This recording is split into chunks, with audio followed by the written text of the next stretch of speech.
ओम शांति। 18 अगस्त की बाबा की मुरली।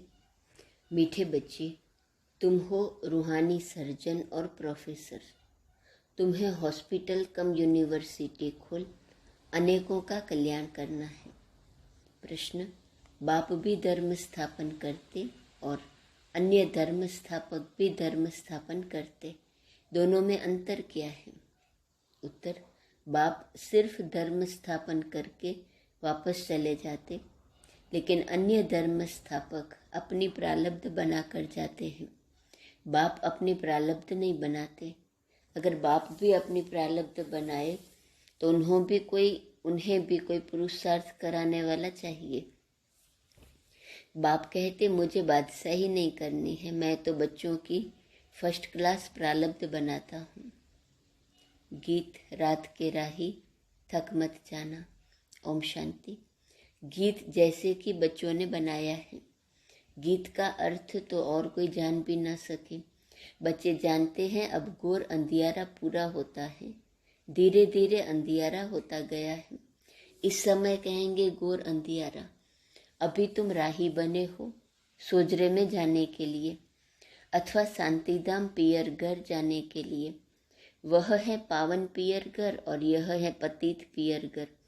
प्रजापिता में जो पीयू बैठा है उनको तुम बाप कहते हो। वह तुमको पवित्र बनाकर अपने घर ले जाते हैं। पिता वह भी है, पिता यह भी है। वह है निराकार, यह है साकार। बच्चे कहने वाला सिवाय बेहद के बाप के और कोई हो न सके। बाप ही कहते हैं, क्योंकि बच्चों को साथ घर ले जाना है। पवित्र बनाया और नॉलेज दी। बच्चे समझते हैं पवित्र तो जरूर बनना है, बाप को याद करना है, सारे सृष्टि चक्र को याद करना है। पवित्र बनना है, बाप को याद करना है, सारे सृष्टि चक्र को याद करना है। इस ज्ञान से तुम एवर वेल्दी बनते हो। कोई कहते हैं हमारे लिए कोई सेवा बोलो। सेवा यही है, 3 पैर पृथ्वी के देकर उसमें रूहानी कॉलेज और हॉस्पिटल खोलो, तो उन पर कोई बोझा भी नहीं पड़ेगा। इसमें मांगने की तो बात ही नहीं। राय देते हैं अगर तुम्हारे पास पैसे हैं तो रूहानी हॉस्पिटल खोलो। ऐसे भी बहुत हैं जिनके पास पैसे नहीं हैं, वह भी हॉस्पिटल कम यूनिवर्सिटी खोल सकते हैं। आगे चल तुम देखेंगे बहुत हॉस्पिटल खुल जाएंगे। तुम्हारा नाम रूहानी सर्जन लिखा होगा। रूहानी सर्जन और प्रोफेसर। रूहानी कॉलेज व हॉस्पिटल खोलने में कुछ भी खर्चा नहीं है। मेल अथवा फीमेल दोनों रूहानी सर्जन अथवा प्रोफेसर बन सकते हैं। आगे फीमेल नहीं बनती थी, व्यवहार कार्य पुरुषों के हाथ में था। आजकल तो माताएं निकली हैं। तो अब तुम भी ये रूहानी सर्विस करते हो। ज्ञान की चटक लगी हुई हो, फिर किसको भी समझाना बड़ा सहज है। घर पर बोर्ड लगा दो। कोई बड़ी हॉस्पिटल, कोई छोटी भी होती है। अगर देखो बड़ी हॉस्पिटल में ले जाने वाला पेशेंट है तो बोलना चाहिए कि चलो हम आपको बड़ी हॉस्पिटल में ले चलें, वहाँ बड़े बड़े सर्जन हैं। छोटे सर्जन बड़े सर्जन के पास भेज देते हैं, अपनी फी ले लेते हैं, फिर समझते ये मरीज ऐसा है, इसको बड़ी हॉस्पिटल में ले जाना चाहिए, ऐसी राय देते हैं। तो ऐसे सेंटर खोल, बोर्ड लगा दो, तो मनुष्य वंडर खाएंगे ना। यह तो कॉमन समझने की बात है। कलयुग के बाद सतयुग जरूर आता है। भगवान बाप ही नई दुनिया स्थापन करने वाला है। ऐसा बाप मिल जाए तो हम क्यों न वर्षा लेवे। मन वचन कर्म से इस भारत को सुख देना है। मन वचन कर्म सो भी रूहानी। मनसा अर्थात याद और वचन तो सुनाते ही दो है, मन मना भव और मध्याजी भव। बाप और वर्षे को याद करो, 2 वचन हुए न। वर्षा कैसे लिया कैसे गंवाया, यह है चक्र का राज। बूढ़ियों को भी शौक होना चाहिए, बोलना चाहिए हमको सिखलाओ। बूढ़े बूढ़े भी समझा सकते हैं। जो और कोई विद्वान पंडित आदि नहीं समझा सकते। तब तो नाम बाला करेंगे। चित्र भी बहुत सहज है। कोई की तकदीर में नहीं है तो पुरुषार्थ करते नहीं है। सिर्फ ऐसा नहीं समझना कि मैं बाबा की हो गई। वह तो आत्माएं बाप की है ही। आत्माओं का बाप परमात्मा है। यह तो सेकंड की बात है। परंतु उनसे वर्षा कैसे मिलता है, वह कब आते हैं, यह समझाना है। आएंगे भी संगम पर। समझाते हैं सतयुग में तुमने इतने जन्म लिए, त्रेता में इतने जन्म, 84 का चक्र पूरा किया। अब फिर से स्वर्ग की स्थापना होनी है। सतयुग में और कोई दूसरे धर्म होते नहीं। कितनी सहज बात है। दूसरे को समझाने से खुशी बहुत होगी। तंदुरुस्त हो जाएंगे, क्योंकि आशीर्वाद मिलती है न। बूढ़ियों के लिए तो बहुत सहज है। यह दुनिया के अनुभवी भी हैं। किसको यह बैठ समझाएं तो कमाल कर दिखाएं। सिर्फ बाप को याद करना है और बाप से वर्षा लेना है। जन्म लिया और मुख से मम्मा बाबा कहने लगते हैं। तुम्हारे ऑर्गन्स तो बड़े बड़े हैं, तुम तो समझ कर समझा सकते हो। बूढ़ियों को बहुत शौक होना चाहिए कि हम तो बाबा का नाम बाला करें और बहुत मीठा बनना चाहिए। मोह ममत्व निकल जाना चाहिए। मरना तो है ही, बाकी 2-4 रोज जीना है तो क्यों न हम एक से ही बुद्धि योग रखें। जो भी समय मिले बाप की याद में रहे और सब तरफ से ममत्व मिटा देवे। 60 वर्ष के जब होते हैं तो वानप्रस्थ लेते हैं। वह तो बहुत अच्छा समझा सकते हैं। नॉलेज धारण कर फिर दूसरों का भी कल्याण करना चाहिए। अच्छे अच्छे घर की बच्चियां ऐसा पुरुषार्थ कर और घर घर में जाकर समझाए तो कितना न नामाचार निकले। पुरुषार्थ कर सीखना चाहिए, शौक रखना चाहिए। यह नॉलेज बड़ी वंडरफुल है। बोलो, देखो कलयुग अब पूरा होता है। सबका मौत सामने खड़ा है। कलयुग के अंत में ही बाप आकर स्वर्ग का वर्षा देते हैं। कृष्ण को तो बाप नहीं कहेंगे, वह तो छोटा बच्चा है। उनको सतयुग का राज्य कैसे मिला? जरूर पास्ट जन्म में ऐसा कर्म किया होगा। तुम समझा सकते हो कि बरोबर इन्होंने पुरुषार्थ से यह प्रारब्ध बनाई है। कलयुग में पुरुषार्थ किया है, सतयुग में प्रारब्ध पाई। वहां तो पुरुषार्थ कराने वाला कोई होता नहीं। सतयुग त्रेता की इतनी जो प्रारब्ध मिली है, जरूर ऊंचते ऊंच बाप मिला है, जो ही गोल्डन सिल्वर एज का मालिक बनाते हैं और कोई बना न सके। जरूर बाप ही मिला।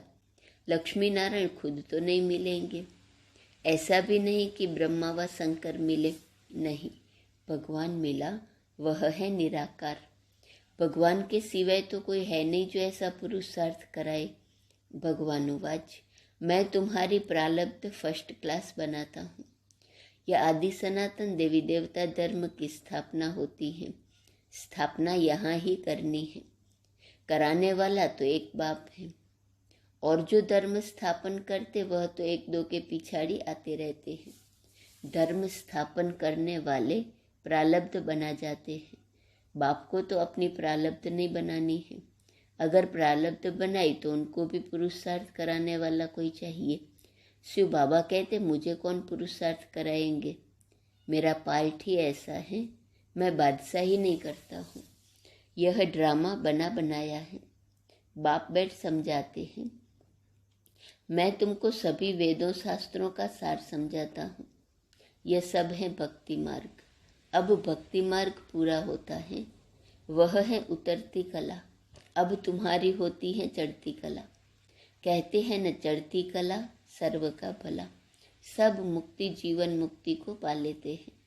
फिर पीछे 16 कला से उतरते उतरते 9 कला में आना है। ग्रहण लग जाता है ना। ग्रहण थोड़ा थोड़ा होकर लगता है। यह तो बेहद की बात है। अभी तुम संपूर्ण बनते हो, फिर त्रेता में 2 कला कम होती है, थोड़ा काला बन पड़ते हैं। इसलिए पुरुषार्थ सतयुग की राजाई के लिए करना है, कम क्यों लेवे। परंतु सभी तो इम्तिहान पास कर नहीं सकते। जो 16 कला संपूर्ण बने बच्चों को पुरुषार्थ करना और कराना है। इन चित्रों पर बहुत अच्छी सर्विस हो सकती है। बड़ा क्लियर लिखा हुआ है। बोलो, स्वर्ग की रचना रचते हैं तो फिर हम नर्क में क्यों पड़े हैं? ये पुरानी दुनिया नर्क है ना, इसमें दुख ही दुख है। फिर जरूर नई दुनिया सतयुग आना चाहिए। बच्चे निश्चय बुद्धि हैं। यहाँ कोई अंधश्रद्धा की बात नहीं। कोई भी कॉलेज में अंधश्रद्धा की बात नहीं होती। एम ऑब्जेक्ट सामने खड़ी है। उन कॉलेज आदि में इस जन्म में पढ़ते हैं, इस जन्म में ही प्रारब्ध पाते हैं। यहाँ इस पढ़ाई की प्रारब्ध विनाश के बाद दूसरे जन्म में तुम पाएंगे। देवताएं कलयुग में आ कैसे सकते? बच्चों को समझाना बड़ा सहज है। चित्र भी बड़े अच्छे बनाए हुए हैं। झाड़ भी बहुत अच्छा है। क्रिश्चियन लोग भी झाड़ को मानते हैं, खुशी मनाते हैं अपने नेशन की। सबका अपना अपना पार्ट है। यह भी जानते हो भक्ति भी आधा कल्प होनी है। उसमें यज्ञ, तप, तीर्थ आदि सब होते हैं। बाप कहते मैं उनसे नहीं मिलता हूँ। जब तुम्हारी भक्ति पूरी होती है तब भगवान आते हैं। आधा कल्प है ज्ञान, आधा कल्प है भक्ति। झाड़ में क्लियर लिखा हुआ है। सिर्फ चित्र हो, बिगर लिखत, उस पर भी समझा सकते हो। चित्रों तरफ अटेंशन चाहिए। इनमें कितनी वंडरफुल नॉलेज है। ऐसे थोड़े ही है कि शरीर लोन लिया है तो उसको अपनी मिलकत समझेंगे। नहीं, समझेंगे मैं किराएदार हूँ। यह ब्रह्मा खुद भी बैठे हुए हैं, उनको भी बिठाना है। जैसे किसी मकान में खुद मालिक भी रहते हैं और किराएदार भी रहते हैं। बाबा तो सारा समय इसमें नहीं रहेंगे। इनको हुसैन का रथ कहा जाता है। जैसे क्राइस्ट की आत्मा ने किसी बड़े तन में प्रवेश कर क्रिश्चियन धर्म स्थापन किया। छोटेपन में शरीर दूसरे का था, वह छोटेपन में अवतार नहीं था। नानक में भी पीछे सौल प्रवेश कर सिख धर्म स्थापन करती है। यह बातें वह लोग समझ नहीं सकते हैं। यह बहुत समझ की बातें हैं। पवित्र आत्मा ही आकर धर्म स्थापन करती है। अभी कृष्ण तो है सतयुग का पहला प्रिंस, उनको द्वापर में क्यों ले गए हैं? सतयुग में लक्ष्मी नारायण का राज्य दिखाते हैं, यह भी तुम जानते हो। राधे कृष्ण ही लक्ष्मी नारायण बनते हैं, फिर विश्व के मालिक बनते हैं। उन्हों की राजधानी कैसे स्थापन हुई, यह किसकी बुद्धि में नहीं है। तुम जानते हो बाप एक ही बार अवतरित होते हैं, पतितों को आकर पावन बनाते हैं। कृष्ण जयंती पर भी सिद्ध करना है कि श्री कृष्ण ने तो ज्ञान दिया नहीं, जिसने उसको बनाया। पहले तो उनकी जयंती मनानी चाहिए। शिव जयंती पर मनुष्य व्रत आदि रखते हैं, लोटी चढ़ाते हैं, सारी रात जागते हैं। यहाँ तो है ही रात। इसमें जितना जीना है उतना पवित्रता का व्रत रखना है। व्रत धारण करने से ही पवित्र राजधानी के मालिक बन सकते हैं। श्री कृष्ण जयंती पर भी समझाना चाहिए कि कृष्ण गोरा था, अभी सांवरा बन गया है, इसलिए श्याम सुंदर कहते हैं। कितना सहज ज्ञान है। श्याम सुंदर का अर्थ समझाना है। चक्र कैसे फिरता है। तुम बच्चों को खड़ा होना चाहिए। शिव शक्तियों ने भारत को स्वर्ग बनाया है, यह किसको पता नहीं। बाप भी गुप्त, ज्ञान भी गुप्त और शिव शक्तियाँ भी गुप्त। तुम चित्र लेकर किसी के भी घर में जा सकते हो। बोलो तुम सेंटर पर नहीं आते हो, इसलिए हम तुम्हारे घर में आए हैं तुमको सुखधाम का रास्ता बताने। तो वह समझेंगे यह हमारे शुभ चिंतक हैं। यहाँ कनरस की बात नहीं। पिछाड़ी में मनुष्य समझेंगे कि बरोबर हमने लाइफ व्यर्थ गंवाई, लाइफ तो इन्हों की है। अच्छा, मीठे मीठे सिकिला दे बच्चों प्रति माता पिता बाप दादा का याद प्यार और गुड मॉर्निंग। रूहानी बाप की रूहानी बच्चों को नमस्ते।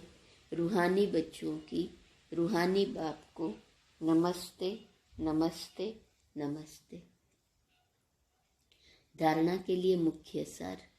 नष्ट मोहाबन, एक बाप से ही अपना बुद्धि योग रखना है। देही अभिमानी बन, शिक्षा धारण करनी और करानी है। नष्ट मोहाबन, एक बाप से अपना बुद्धियोग रखना है। देही अभिमानी बन, शिक्षा धारण करनी और करानी है। दूसरे पॉइंट, मन वचन कर्म से भारत को सुख देना है। मुख से हरेक को ज्ञान के 2 वचन सुनाकर उनका कल्याण करना है। शुभ चिंतक बन, सबको शांतिधाम सुखधाम का रास्ता बताना है। वरदान, बेफिक्र बादशाह की स्थिति में रह, वायुमंडल पर अपना प्रभाव डालने वाले मास्टर रचयिता भव। जैसे बाप को इतना बड़ा परिवार है, फिर भी बेफिक्र बादशाह है। सब कुछ जानते हुए, देखते हुए बेफिक्र। ऐसे फॉलो फादर करो। वायुमंडल पर अपना प्रभाव डालो। वायुमंडल का प्रभाव आपके ऊपर नहीं पड़े, क्योंकि वायुमंडल रचना है और आप मास्टर रचयिता हो। रचता का रचना के ऊपर प्रभाव हो।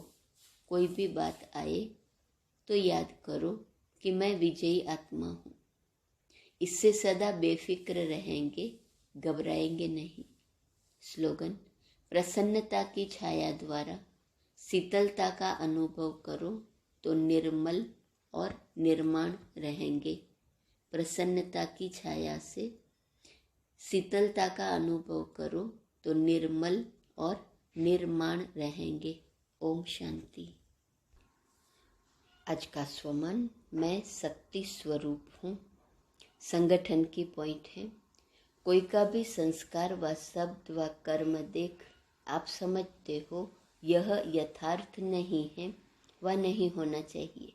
उसी समय अगर समाने की शक्ति हो तो उसके आधार से व सहन करने की शक्ति के आधार से उनके कर्म व संस्कार को थोड़े समय के लिए अवॉइड कर लो, तो आपकी सहन शक्ति व समाने की शक्ति से उस आत्मा को संतुष्टता मिलेगी। ओम शांति।